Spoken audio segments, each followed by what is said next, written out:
Eliza Bournet, an associate editor of BookPage, here in our office with Robert Goolrick, who is the author of A Reliable Wife, which was a #1 New York Times bestseller, and most recently, Heading Out to Wonderful.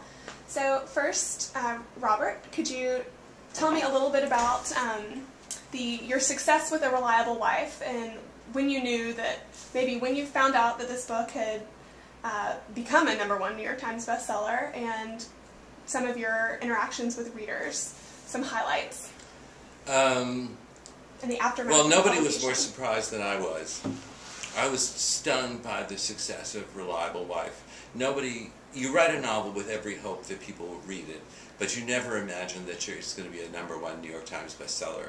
And it does change the whole way you think about your work. But the blessing of my life is that I live in a very tiny town in the far reaches of Virginia.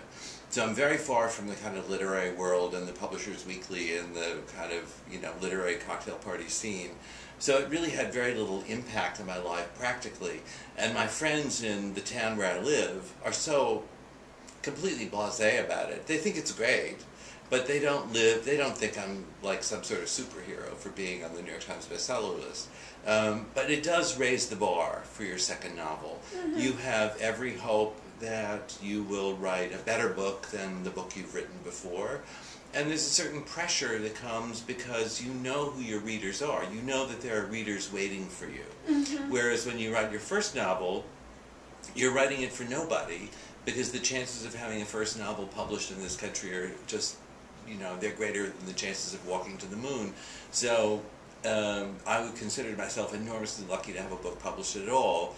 And then to have it be a success, it does make you feel a certain degree of pressure. Well, tell me about Heading Out to Wonderful and just what it's about. And Heading Out to Wonderful is set in a small town of Virginia, not unlike the town where I live. It's called Brownsburg, Virginia. It's set in 1948, which is the year I was born. And in Heading Out to Wonderful, a stranger named Charlie Beale arrives in the town of Brownsburg, and he has 2 suitcases with him. And in one suitcase there's all of his clothes and a set of finely honed, well-made, handmade butcher knives, because he's a butcher. And the other suitcase is filled with money. It's filled with a lot of money. Mm-hmm.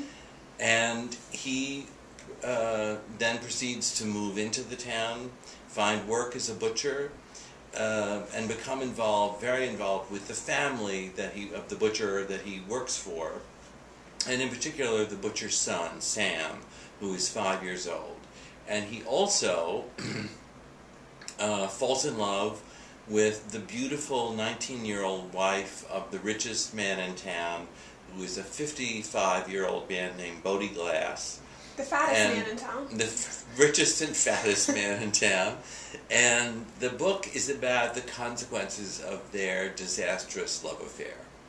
So, if a reader loved A Reliable Wife, why do you think they would like Heading Out to Wonderful?